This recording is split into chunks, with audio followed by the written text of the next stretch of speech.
Mom worked multiple jobs to raise me after my dad passed away, but now she's sick and my wife gave me an ultimatum to choose between them while secretly being pregnant. A little background: my mom and dad were both orphans. My dad died 2 weeks before I was born. My mom didn't really have a support system, so we were just the two of us. I never lacked anything because my mother worked all her life to give me the life I have today and didn't even have time for herself to start a new life again. She did all the little jobs possible so that we didn't miss anything. She deprived herself of food to give me food. I had very good clothes while she had none. I saw her make sacrifices again and always with a smile. Frankly, I always thought she was an angel dressed in a human body. The only time she yelled at me was when I was 16, when I saw her getting sick and working at the same time. I wanted to help her by finding a job, but she was angry and told me it was not my job to take care of her and it was up to her to take care of me. She wanted me to get really good grades to get into the best universities. It's the only way I can protect myself when she can't anymore. Even at university she didn't want me to work. I had to be focused on my studies, but she wanted me to volunteer so that I could be an adult who could do something with his hands. I met my wife there while both of us were volunteered. My wife is a good person, but she was never close to her parents or her siblings. Yet she adored my mother since she met her. There were times when I thought she loved my mother more than she loved me and we laughed about it. Deep down, I think she was looking for the bond between mother and daughter that she did not have from her mother. When I finished my studies, I found a job. We moved in together, but she wasn't comfortable that I call my mom every day. Remind you, those were 10 to 15 minutes call, but eventually she stopped. Bring it on.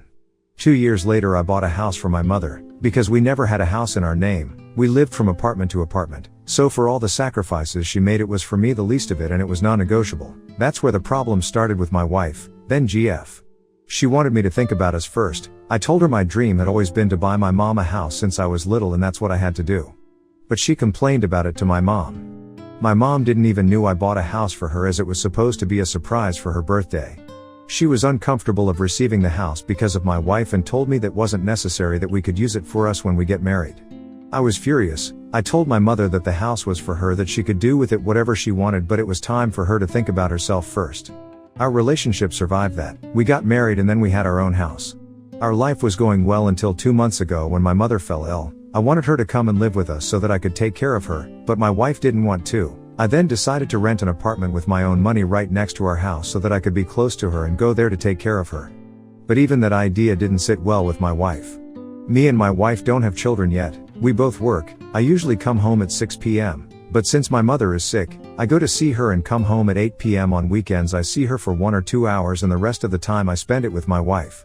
We go on dates. I always accompany her in her hobbies even though she never went to mine. 2 days ago she told me that she thought about it and she thinks I prioritize my mother too much. She told me that I had to choose between my mother and the life I want to build with her. The truth is that I never made her feel that way.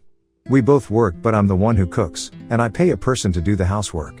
I make sure I do the dishes she likes. She didn't even know what I like to eat because I never complain. I run her baths, give her massages, flowers. I write her poems that I hide somewhere in the house for her to find out. We go on a trip 1 weekend a month. I earn much more money than her. I told her to keep her money for herself and I take care of all the bills, even hers. I always make sure to listen to her and consider her opinion. And I think I am easygoing because I can change my mind to accommodate hers. But I realize that she tries to completely dominate me, and the only subject where I don't give her a choice is my relationship with my mother.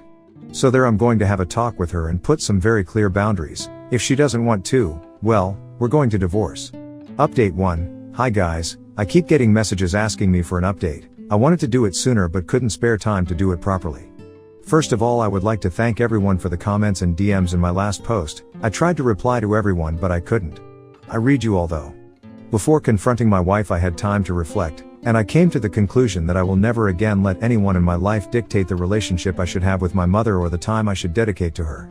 So I decided to answer the ultimatum. But first I wanted to know if there was another reason why she gave me this ultimatum. She replied that nope. I asked her, apart from what she blamed me for, was there something she wanted to tell me but couldn't tell me. She said there was nothing and asked me to come to the point, so I told her I wanted a divorce. She remained frozen. I think she was shocked because she wasn't talking. She was just staring at me. I tell her everything that was on my mind, that our values are too different. I was going through the worst moment of my life. My mother was sick. We did several tests with her. We still don't know what she's suffering from. We don't know her family medical history because she was an orphan. It makes me anxious to know that overnight I could find myself alone in the world. Yes, alone in the world, because in these difficult times, all I needed was her support. But if my own wife thinks that I should give less attention to my mother who is sick and who needs me more than ever, it's time to go to our separate way. She still didn't say anything, so I told her I'm going to a hotel for now and we'll discuss later how we're going to separate. I took some of my things and left. The next day when I went to see my mother, she figured out something wasn't right, but I was not going to tell her I was separating from my wife because she could not bear our relationship, especially since she was sick like that. I didn't want to add more torment to her. I never discuss my marriage issues with my mother anyway, so she does not know our problems, and honestly, she adores my wife too much, and my wife behaves as if she was her own mother, so I was not going to tell her what she was thinking behind her back. My mom ends up telling me that my wife didn't come by that day. Yes, my wife, who asks me to reduce my contact with my mother, was seeing her every day, and I never asked her to do anything for my mother. She calls my mother Mom. When she gets sick, she used to go to my mother so she will take care of her. It used to hurt me because it's as if I couldn't take care of her, but she said that this was not the same. The attentions of a mother are different. I told myself that it was her way of creating a mother-daughter bond that she never had, and I understood her. She ever said her mother used to tell her that she was not supposed to be born, that she was an accident, that she almost aborted her and regrets not doing it. Only a monster could say that to her child. So I never said anything whenever she wanted my mother's attention. Besides, I received enough love to share with whoever wanted. My mother, after I left home to study, became a foster mom for children. She always did until 2 years ago. I have always loved each of the children with whom I still keep in touch and whom I consider to be my siblings. Once a year, we all went on vacation together for a week, the children, my mother and my wife. I generally take 2 months of vacation, of which the 6 weeks I devoted it to my wife, but the 2 weeks that I devote to my mother and the children, it was too much for my wife. Anyway, I'm rambling. So when my mom told me she didn't come to see her that day, I went back home because I was worried. I found her in the bathroom with her clothes and red eyes like she was crying all along. Seeing her like that was unbearable. I helped her out, but this woman, who has so much pride, collapsed in front of me with lot of crying. I don't know if it was an hour or 2, but she kept crying, calmed down, crying again. I just stayed silent. She ended up telling me that deep down she never wanted me to involve any less in my mother's life. She was always jealous of our relationship. She was always jealous of the attention my mother gave to the other children. She knows that it wasn't rational, but she couldn't help constantly striving to be number one in my mother's heart. It was kind of a competition for her, so when I wanted to take care of my mom, she didn't want me to be the one taking care of her. I was honestly furious without saying anything, of course, but I wondered if she was a psychopath or something. We are talking about a person who is seriously ill, and she is thinking about her damn competition, even if it means sabotaging the relationship I have with my mother and putting us in a situation where I wanted to divorce her. She told me that she was very jealous of me and that she would have liked to be in my place. If she had to choose, she would have even chosen to be my mother's child rather than my wife, even if I was the love of her life and the only man she ever known. She also told me that even if the world falls apart around me, I will remain stoic, that I live as if I don't need anyone, and that I give everything to others, but I don't know how to let others reach me, and she never managed to get there. Only my mother could get there. At that moment, I did not know what else to say. I was hooked on this idea of competition, so that I did not immediately grasp the scope of these words. But I still listened to her to the end. I put her to bed until she fell asleep, then I went to sleep in another room. In the morning she was acting like anything happened. She was being herself. She said, "I don't have to pity." I told her it was out of love. She was still my wife. She left to work and I do the same, but decided to stay at the hotel from the time being. During that time, I wondered what I could have made the saying act so that she could think about that. Deep down I think she's right. It's a defense mechanism I've had since childhood. I've never stayed in one place longer to make friends. It was heartbreaking to every time we have to move. Between my 5 to my 15 I have moved more than 50 times, from apartment to apartment, from hotel room to hotel room, and since then I think I have always lived my relationships like a squat. I never unpacked and settled in because I knew at any moment I could be kicked out. But I thought with my wife I acted differently, but I guess not. So I thought maybe we didn't need to go that far. What we needed wasn't divorce but therapy. Then this happened. A little over a week after our discussion, I was called from the hospital. My wife had been hospitalized. She apparently did not feel well. I went to visit her, but she didn't want to see me. If you see the eyes I saw, I've never seen so much hate in just 2 eyes. I told her besties so she can have her system support because she didn't want me there. I told my mom. She asked me what I had done to my wife so that she ended up in the hospital, and that I should not stress a woman who was pregnant. I said, "What?" She told me my wife told her and asked her to keep it a secret because she wanted to tell me herself when she was ready. I don't know what was going through my head, between anger that it was my mother who told me or happiness at having to be a dad for the first time and total confusion at the surreal situation. I went to my wife and told her I knew, but she looked at me again angrily and told me she had lost the baby and it was my fault. In an instant, I just get the news my wife was pregnant but keep it from me, that I was going to be a dad and that we lost the baby and that she was accusing me of having caused something that I did not even know. She asked me to leave and I left. I always wanted children, very early on. My wife wanted to put her career first, I understood and accepted. I've been trying to convince her for years but without success. Now she gets pregnant, she doesn't tell me anything, she talks to my mother about it, and she says I caused her miscarriage.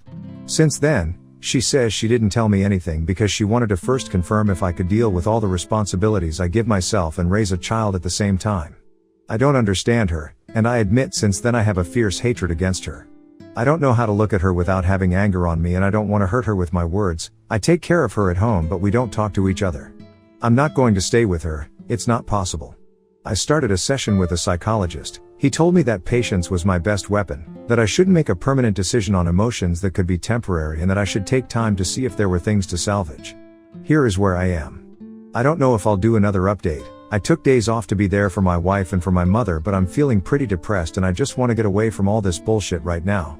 Thank you in any case for giving me your point on your first post, for your support or your critics. Update 2. Hi folks. It's been a while.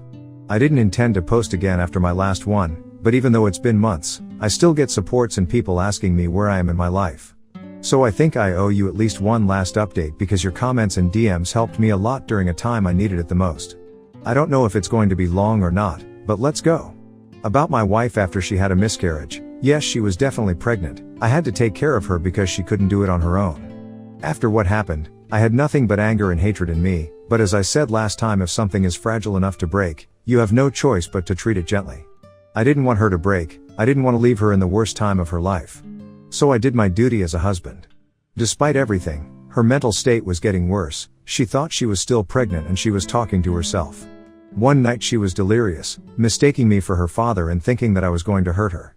I had to call the emergency room then after examination a psychiatrist advised me to have her hospitalized. That's what I did. She spent 6 weeks there. She was diagnosed as having borderline personality disorder. Doctors suspect delusional disorder too. And they also suspect that she was heavily abused as a child, but that's all they were allowed to tell me. She didn't want to see anyone, especially her family. She suggested that we communicate through letters and every time I went there, I took her letter, then the next day I dropped mine. It's crazy, I have the impression that in 2 months, I got to know her better than the 10 years I spent by her side. That reminded me how a good person she used to be despite her flaws. She used to travel to participate in the construction of schools, wells, anything that can help people who lived in precariousness. She didn't just give money, she helped out with her own hands. She's the type to help a foreigner who doesn't speak the language catch his train until she misses her own train. Honestly, she was like a gold mine with lots of resources and kindness in her. Although we had money, we used to enjoy taking public transport to remember the time when we were penniless and enjoy life just because having each other were enough. We would travel without taking money and challenge each other to know how far we will get. That was the best moment of our lives. We were very close and in love. We thought nothing could break us. What has changed since then? We tried to figure it out in the letters we give each other. We talk about many things, I won't go into details. She own up her mistakes and I own up mine. She takes full responsibility of the consequences of her actions. She apologized for how she treated me and know that the only possible outcome is that we divorce. She need to heal and work on herself. She said she have a long way to go and it wasn't fair for me. She said that given her condition, I wasn't going to talk to her about a divorce. She had to do it herself. There are some battles she need to fight on her own, otherwise she will never be the best version she could be. She doesn't know how long it's going to take, but if she gets there and I haven't moved on, then she'll be happy to start again with me. I've always lived with the idea of fixing broken things rather than throwing them away. But that doesn't work with humans. You can't fix someone unless they want to be fixed. And I wouldn't have had the strength to fix someone because I'm putting all my remaining energy into trying to fix myself. If my wife hadn't made the decision she made, I myself would have proposed a divorce. Paradoxically, it was because she made the decision she made that I saw that there was hope for us. I then offered her a separation rather than a divorce. And a year from now, if we still want to get divorced, we'll get divorced. If we trust that we could be in a healthy relationship, then we'll get to know each other again, communicate and try to do things differently. She agreed and said that was what she hoped. When she got out of the hospital, she didn't want us to meet because if we saw each other, she wouldn't have had the strength to keep her resolutions. For my part, I had not yet let go all the negative feelings following the events that happened before her hospitalization, so in the end it was best for both of us. We chose to continue to send each other letters, and that's fine with me for now. She was able to see my mother. She wrote me what my mother told her. That she will always be a mother figure to her, despite the bad decisions she made, that she didn't have to compete for her love because she already had it. And that's one thing that will never change. She asked me if I was okay with her being in touch with my mother. I told her it was up to them. She didn't need my consent. However, she was not likely going to see my mother too often because I had decided to go in another country for my mother so she could benefit from one of the best hospitals in the world, which is in Europe. About me, I've been in Germany for almost 1 month now. We are from France, and I'm learning to delegate work. It's a resolution I made during my therapy. I needed therapy, and it was especially you guys who convinced me. I will always be grateful to you. The therapy sessions were so heavy and tiring that I didn't have the strength to do much after leaving my therapist's room, but it get better over time. I am currently working remotely. I go back to France once a week to settle things at work and continue my therapy sessions because I don't want to change therapists. I managed to devote time only to myself, which is actually good. One of my foster brothers wanted to come with us to Germany since he manages to work remotely too. He is a great help. In short, I'm getting better and better. About my mom, this is probably the most difficult subject to discuss. And I admit that I don't really want to talk about it, but I also think that talking about it here is good practice to be able to talk about it in my life. A few years ago, we lived from apartment to apartment, hotel to hotel. This is one of the worst times of our lives. The state always found us a place to sleep because we were a single mother and a child. It wasn't stable because we had to change places every time, but it was better than sleeping outside. My mother was and still is a very beautiful woman. It happened that she received sexual proposals for an apartment right in front of my eyes.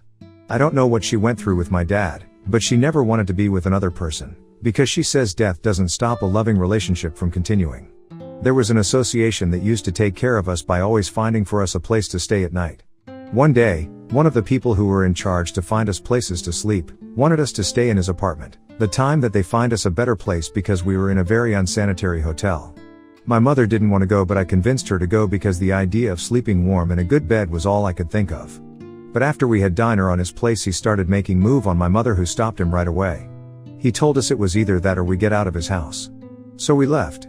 We went back to the hotel where we were, but our room was already taken. There was nothing we could do, at least that day, so we chose to sleep outside. Trigger warning, gang RP. At some point, while sleeping, we were woken up by a group of men who were trying to RP my mother. They hit me so hard that I was even afraid to try to help my mom. Some other men whom I guess came back from a party heard the screams and came to help us. Our attackers fled. I always said that my mother was almost our ped. That's what I always said, and I ended up believing it. But my mother was indeed our ped before my eyes. I finally said it. My mother was our ped before my eyes, and I couldn't do anything. If that day we had thrown ourselves into each other's arms and cried together, maybe things would have been different. But she got up, took my arm, and told me that this place was not safe, that we had to look for a safer place. That was all. We never talked about that day again.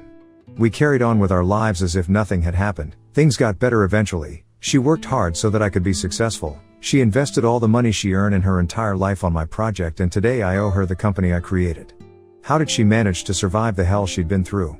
Ever since I came to terms with the idea that she was our ped, all I wanted was to tell her about it. But it's not about me, it's about her. She's the one who experienced the worst. I would so much like to talk to her about it, but I don't know what good can come out of it after so many years. That's it, that's all. As for today, her condition is improving. The future looks brighter than it did a few months ago. Well, I think that's all. This will be my last post. To all who have followed me in those hard times, I thank you from the bottom of my heart and wish you the best in your life. May what you have left to live be better than what you have already lived.